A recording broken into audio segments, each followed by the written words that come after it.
Dor e milagre, o que me sustentou até aqui. Essa série de vídeos que eu vou fazer para vocês, vou contar um pouquinho sobre o uso de algumas ferramentas que me ajudaram em momentos de profunda dor e realizaram pequenos ou grandes milagres na minha vida. Isso porque eu sou uma buscadora. Além de ser terapeuta, antes de ser terapeuta, fui a pessoa que precisei muito de terapia e de ferramentas para poder caminhar. Em momentos de muita dor, sofrimento, momentos daquela a noite escura da alma, eu fui essa pessoa que em muitos momentos passei por isso e vez e outra ainda passo quando tenho que avançar algum degrau para baixo dessa busca do autoconhecimento, de entender como essa vida funciona, esse jogo.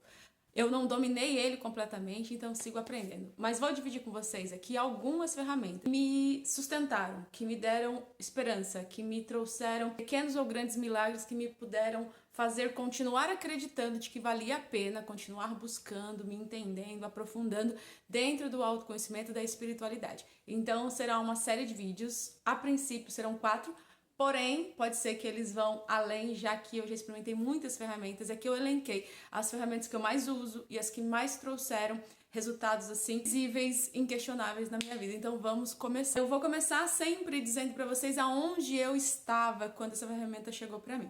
A primeira ferramenta que eu tive contato foram os mantras, né? São essas frases que a gente repete continuamente para que a gente possa implantar um novo programa, um novo conceito, uma nova crença dentro de nós para que a gente aconteça alguma mudança. E vale lembrar sempre que eu tenho transtorno de déficit de atenção com hiperatividade e uma das comorbidades que me acompanharam ao longo da minha vida, desde a primeira infância, ali por volta de 4, 5 anos, até os 29 anos de idade, quando eu fui diagnosticada, foi a depressão. Então eu fui uma criança depressiva, uma adolescente depressiva, uma jovem depressiva, uma adulta depressiva até os 29 anos. E eu procurei todas as ferramentas possíveis e imagináveis para eu poder me sustentar, para que eu afastasse pensamentos de tirar a minha própria vida. E aqui vale uma ressalva. Eu nunca pensei em fazer isso, tipo, como fazer isso, tirar a própria vida. Não. Porém, passava por mim a ideia de que se alguma coisa acontecesse comigo, tipo, se caísse um avião na minha cabeça, ou se um caminhão me atropelasse, coisas desse tipo, sabe? Eu flertava com a ideia de que alguma coisa pudesse interromper a minha vida. Eu sempre soube que eu não faria isso por questões de crença mesmo. Eu acredito que exista algo maior, sempre acreditei, então pra mim não fazia sentido eu acabar com a minha vida aqui, com essa dor aqui, e encontrar mais sofrimento de qualquer outro lugar que essas infinitas possibilidades nos dão. Eu realmente não tenho certeza para onde vamos, não tenho essa convicção, mas tenho certeza que tem algo além disso aqui, da matéria dessa experiência. Bom, dito isso, por eu ser essa pessoa extremamente depressiva, muito depressiva, vez ou outra, eu estava procurando caminhos, terapias, possibilidades para que eu pudesse passar por isso. Eu tinha também uma crença comigo que era, existe um jeito de viver diferente, porque eu vejo pessoas vivendo de forma leve, tranquila, tem um jeito de viver, só não descobri ainda. E essa crença me fez chegar até aqui e continuar sempre quando as coisas ficam difíceis. Lembrando também que o autoconhecimento, o desenvolvimento pessoal, a espiritualidade, ela é por ciclos, ela é por fase. E ela não acaba até que a gente deixe, né? Já que estamos aqui numa experiência temporariamente humana, que nós acreditamos, né? Eu acredito nisso, se você se conecta comigo de alguma forma, talvez você também flerte com essa ideia, de que nós estamos aqui de passagem e que temos um propósito. E para mim, o propósito é crescimento e aprendizado. Então nós estamos aqui para aprender a sermos pessoas melhores. E dentro dessa busca de ser melhor, e vamos construindo passo a passo essa pessoa que queremos nos transformar, essa pessoa melhorada. E as ferramentas, elas vão nos ajudar a cada passo, a cada ciclo que se fecha. Então, bora lá falar dessa ferramenta maravilhosa. Me atravessou quando eu tava vivendo um período de muito pessimista, porque o mundo é cinza, não tem cor, a gente acorda um dia cheio de esperança e depois no outro, do nada, tá tudo cinza, sem esperança, e a gente acaba sendo, ó céus, ó vida. Não que eu fosse essa pessoa do ó céus, ó vida, porém, a minha visão de mundo, ela era bem pessimista. Apesar de eu ter esperança, a expectativa de que as coisas não iam dar certo sempre estava ali rondando, né, o programa ali por trás, que não permitia que eu me agarrasse de vez no lado positivo, na esperança. Até que essa ferramenta me atravessou. Estava trabalhando num salão onde a minha patroa era uma pessoa muito espiritualizada, muito conectada e acreditava em tudo. Ela me apresentou um livro na época que eu não lembro o nome, mas dentre algumas coisas que esse livro trazia, trazia os mantras. E eu lembro que naquela época eu comecei a flertar com a possibilidade de ir para a faculdade, já que eu tinha terminado o ensino médio há um tempo. Eu tirei um ano sabático, fiquei um ano dentro de um sítio bem afastado, onde eu não tinha contato com ninguém que não fosse até lá, não tinha contato com o mundo externo, nem nada disso. Eu fiquei esse um ano, mas num processo muito depressivo, me observando, ok, mas sem muitas ferramentas. Depois, muitas coisas aconteceram, isso foi aos 18 anos. Quando foi aos 23, eu encontrei essa pessoa, tive contato e foi me apresentado esse mundo já holístico e das terapias holísticas e os mantras. E aí eu comecei a flertar com a possibilidade de eu ir para a faculdade, que era um sonho, um desejo, mas eu também não sabia o que eu queria fazer. E dentro desse espaço eu tive contato com beleza, com revista de moda. Eu sempre fui uma pessoa muito criativa, gosto de trabalhar com as mãos. E ali eu decidi que eu lembro que tinha umas revistas Vogue, Elle, e eu comecei a ter acesso a essas informações e eu consumia aquilo com muita voracidade, curiosidade. E eu falei, bom, eu já decidi, eu quero ser design de moda. E aí eu lembro, claro, que as pessoas, é louca, porque isso é profissão de gente rica, isso não existe. E aí chego aqui na Baixada Santista 2 cursos de tecnólogos que formava design de moda e um de gestor de negócio de moda. E eu queria fazer design, porque eu queria criar, eu queria estar com essa mão na massa, com esse processo criativo. Parecia uma loucura, impossível, o dinheiro não tinha, zero condições, mas eu falei, bom, eu vou testar esses mantras. E eu lembro que eu passei 90 dias, para além disso, fazendo mantras, agradecendo. Na época tinha lançado o ProUni, e aí eu comecei a fazer mantra agradecendo pela minha bolsa da faculdade de design de moda. Eu agradeço a Deus pela minha bolsa de estudo de design de moda. Eu agradeço a Deus pela bolsa de estudo de design de moda. Eu agradeço a Deus pela minha bolsa de estudo de design de moda. E aí foi muito interessante porque aí eu prestei o Enem, aí não tinha saído a pontuação, nada, mas aí eu tinha escolhido lá, eu sabia as faculdades que eu escolher. Bom, só que tinha que prestar vestibular nas faculdades, aí eu prestei vestibular na faculdade que era de negócio de moda e eu não queria negócio de moda, mas aí eu passei no vestibular, só que tinha a questão da bolsa. O problema não era passar no vestibular, a questão era a bolsa. Aí eu paguei a matrícula, a bolsa não tinha saído ainda, mas no gesto de fé eu paguei a matrícula. E aí saiu o resultado do Enem, e aí eu acho que nessa fase que a gente fazia as escolhas da faculdade, eu não tenho certeza, faz muito tempo isso. Saiu o resultado do Enem, a pontuação, eu fiz a minha inscrição, e aí eu me inscrevi para as 2 faculdades, e eu tinha que ver se tinha pontuação. Eu me inscrevi para as 2 faculdades, fiquei esperando se ia ter pontuação para a faculdade que eu queria, que era de design. Eu já estava matriculada no curso de negócio, gestão de negócio de moda, que não era o que eu tinha interesse.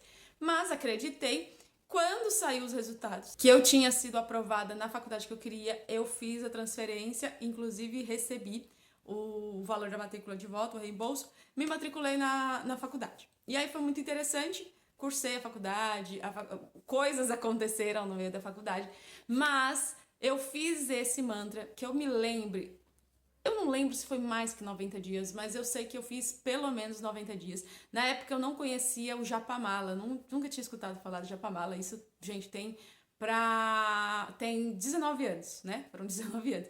Eu conheci os mantras. Não conhecia o Japamala, nunca tinha escutado falar, mas como eu mexia com artesanato, eu fiz com conta 108 bolinhas, eu falava que eu chamava de rosário de mantra, né? Mas já existia Japamala, eu que não fazia ideia.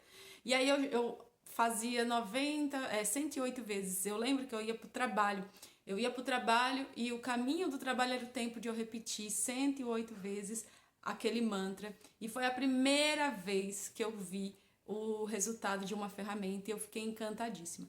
Eu cursei minha faculdade, eu não fazia o mantra do jeito que eu fiz para entrar, mas eu tinha um desejo que eu queria muito fazer uma pós-graduação. Eu acreditava muito na educação. Eu acreditava que a educação ia mudar a minha vida. Foi uma coisa que eu cresci ouvindo a minha mãe falar e eu acreditava muito. Então eu sempre achei que se eu estudasse muito e se eu me esforçasse muito, eu teria os resultados, né, equivalentes da minha vida. Hoje eu sei que não é assim.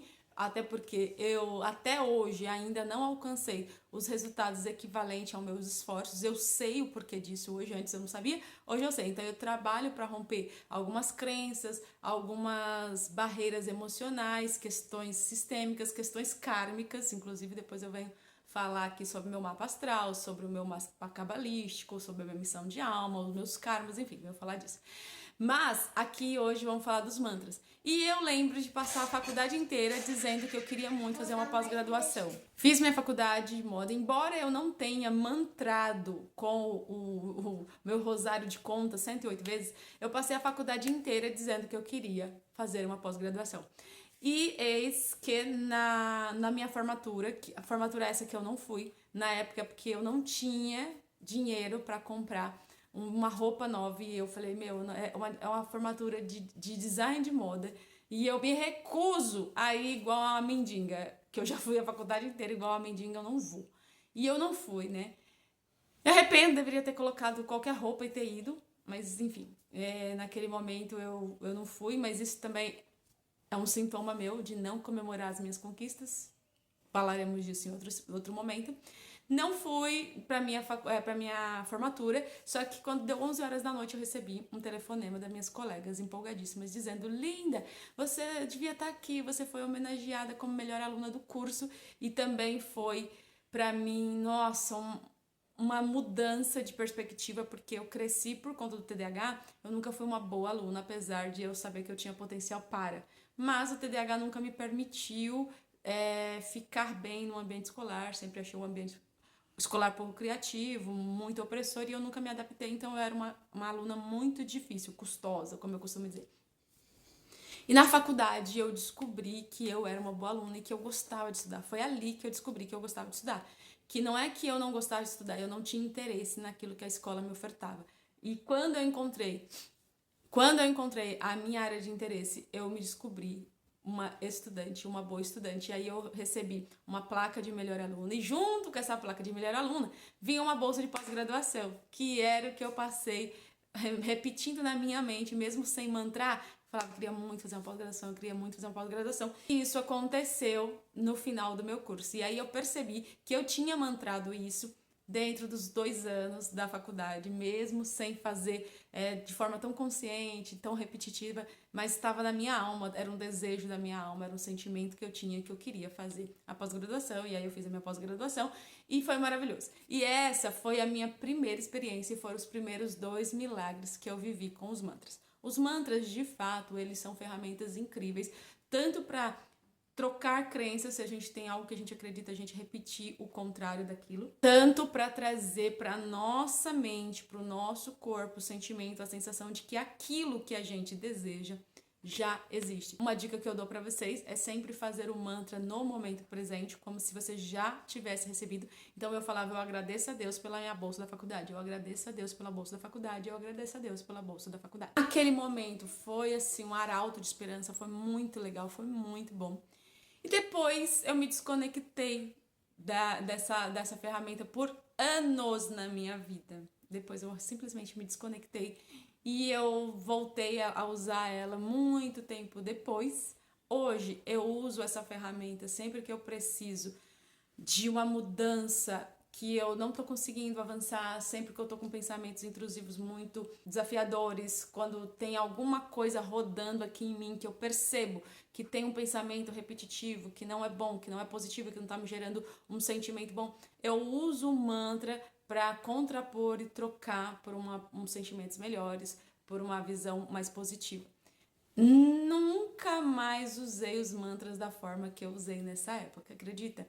Inclusive, eu acho que eu preciso voltar a usar isso para potencializar algumas coisas que eu quero avançar nessa próxima fase da minha vida. Bom, essa foi uma ferramenta que produziu esses milagres na minha vida. Sou muito, muito, muito grata pela pessoa que me apresentou e porque ela me trouxe esperança, me trouxe fé em momentos que eu ainda estava muito mal, muito deprimida e com uma visão bem pessimista da vida. Eu espero que esse vídeo tenha te ajudado. Espero de verdade que você experimente usar os mantras como eu uso no presente, dizendo aquilo que eu quero. Então, eu agradeço a Deus por o que você quiser. no presente. Eu agradeço por isso, agradeço pela bolsa da faculdade, agradeço pela minha casa nova, agradeço pelo meu trabalho novo, agradeço pelo meu relacionamento saudável, agradeço pela saúde do meu filho, agradeço, enfim. Você agradece aquilo como se isso já existisse na sua vida e repito 108 vezes com a ajuda do Japamala ou 100. É bom. Há quem diga que não tem a necessidade de repetir 108 vezes, porém, quando eu vivi esse milagre, eu fiz 108 vezes, então eu recomendo que você faça 108 vezes, ok? Meu nome é Lindalva Novaes, sou terapeuta sistêmica, sou terapeuta vibracional, ajudo você a alinhar o seu campo energético, todos os seus corpos sutis com o seu desejo, com o seu objetivo. Ajudo você a entrar em harmonia com quem você é, com quem você foi, da onde você veio, organizando o seu sistema para que você fique mais livre e mais focado para realizar o que você veio para realizar e ter mais força para curar aquilo que precisa ser curado. Se eu tenho uma dica para te dar, se vai começar por algum lugar, comece curando sua relação com os pais, eu posso te ajudar. Os links estão aqui embaixo, espero você no próximo vídeo. Tchau, tchau!